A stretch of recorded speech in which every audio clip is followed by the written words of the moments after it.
Baik, selanjutnya saya akan mereview terhadap tugas akhir yang kedua dengan judul Analisis Pengaruh Work-Life Balance dan Stres Kerja terhadap Kinerja Pegawai dengan Motivasi Kerja sebagai variabel interpending di KPP Madya Jakarta Barat yang diteliti oleh Septi Ilmiati. Penelitian ini menggunakan work-life balance dan stres kerja sebagai variabel independen, lalu kinerja pegawai sebagai variabel dependen, dan motivasi kerja sebagai variabel interpending. Metode analisis yang digunakan sendiri adalah SAM-PLS dengan aplikasi Smart PLS 4.0. Alasan saya memilih tugas akhir ini karena topik yang sangat relevan dengan bidang manajemen sumber daya manusia, terutama mengenai keseimbangan kehidupan kerja, stres, motivasi, dan juga kinerja pegawai. Tetapi juga melihat bagaimana motivasi menjadi mekanisme perantara. Baik, selanjutnya setelah menelusuri secara rinci naskah tugas akhir per bab, saya menemukan cukup banyak masalah dan berikut juga 5 yang paling signifikannya. Pertama, ada ketidaksesuaian arah hipotesis dengan teorinya. Di latar belakang bab 1, peneliti menjelaskan bahwa peningkatan restitusi dan tekanan target penerima pajak bisa menimbulkan tekanan bagi pegawai. Dan jika tidak diimbangi istirahat serta dukungan organisasi, stres bisa menurunkan motivasi dan juga kinerja. Jadi, kerangka awalnya menggambarkan stres sebagai hal yang berdampak negatif. Tetapi di bab 2, hipotesis 3 dan hipotesis 4 justru dirumuskan bahwa stres kerja berpengaruh positif dan signifikan terhadap kinerja maupun motivasi.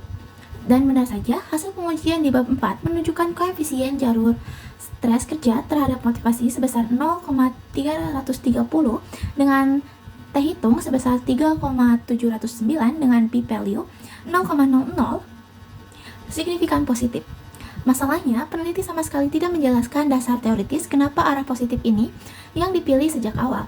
Padahal ada konsep seperti stres atau tekanan yang justru memotivasi, yang bisa dipakai untuk menjustifikasi hipotesis ini, tetapi sama sekali tidak disinggung di landasan teori. Lalu yang kedua, ada rancuan istilah antara mediasi dan moderasi.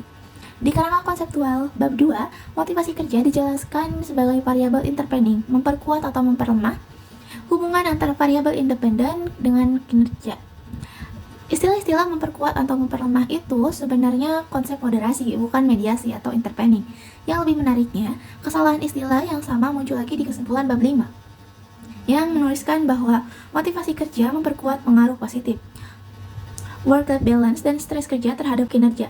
Padahal, yang sebenarnya diuji dan dilaporkan di bab 4 adalah indirect effect atau pengaruh tidak langsung, mana itu adalah konsep mediasi, bukan penguatan pengaruh seperti moderasi. Jadi, kesalahan konsep ini bukan sekali ketik, tapi konsensi terulang dari awal sampai akhir naskah. Lalu yang ketiga, ada evaluasi PIP untuk multikolinearitas tidak dibahas sama sekali. Di metode penelitian, peneliti memang menyebutkan akan melakukan evaluasi outer model dan inner model, tetapi di bagian hasil tidak ada satupun pembahasan nilai PIP. Secara khusus, petunjuknya secara eksplisit meminta analisis potensi multikolinearitas berdasarkan nilai PIP ini, tetapi tanpa nilai PIP, pembaca tidak punya bukti empiris bahwa variabel prediktor seperti work-life balance dan stres kerja ini tidak saling tumpang tindih sebelum kita bisa percaya sepenuhnya pada intervensi koefisien jalurnya. Lalu yang keempat, ada effect size dan prediktif relevan yang tidak lengkap dijelaskan. Nilai R-square memang dibahas dengan cukup baik, yaitu 0,703 untuk konstruk kinerja pegawai dan 0,506 untuk motivasi kerja, dan yang diinterpretasikan sebagai 72,2% dan 56% variasi yang bisa dijelaskan model. Tetapi petunjuk penelitian SAM-PLS sebenarnya juga mensyaratkan evaluasi F-square dan Q-square. Dan dua nilai ini tidak terlihat dibahas secara lengkap di naskah. Padahal fungsinya berbeda-beda. S-square hanya menunjukkan kemampuan menjelaskan variasi secara umum.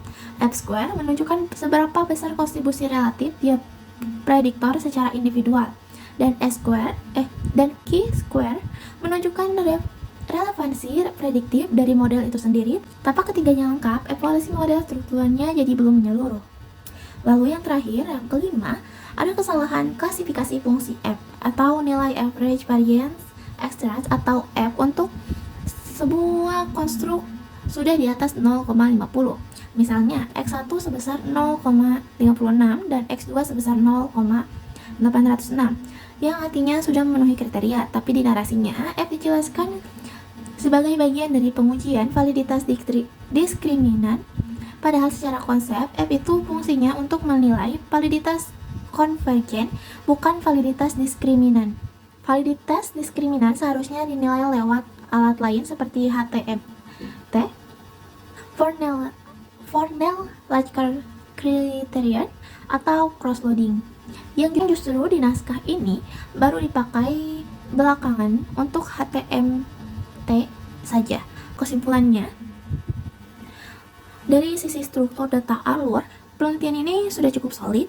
Model pengukuran dan model struktural sudah menunjukkan hasil yang secara statistik signifikan, tetapi kelengkapan evaluasi model dan ketetapan istilah konseptual masih perlu diperbaiki.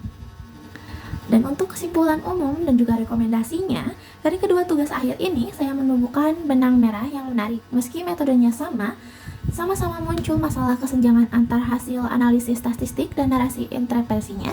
Itu salah baca angka, salah istilah, sampai kontraksi arah kesimpulan. Ini menunjukkan bahwa menjalankan uji statistik saja tidak cukup. Ketelitian membaca output dan konsistensi menuliskan kesimpulan yang sama pentingnya. Rekomendasi saya, kedua penelitian ini sudah punya dasar dan struktur yang baik, tinggal diperkuat di konsensi angka dan juga narasinya, kelengkapan evaluasi modelnya, dan ketetapan istilah metodologisnya.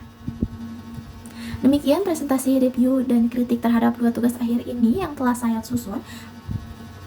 Semoga bisa memberi gambaran soal pentingnya konsistensi metodologis dalam penelitian kuantitatif. Terima kasih atas perhatiannya. Jika ada salah kata, saya mohon maaf. Wassalamualaikum warahmatullahi wabarakatuh.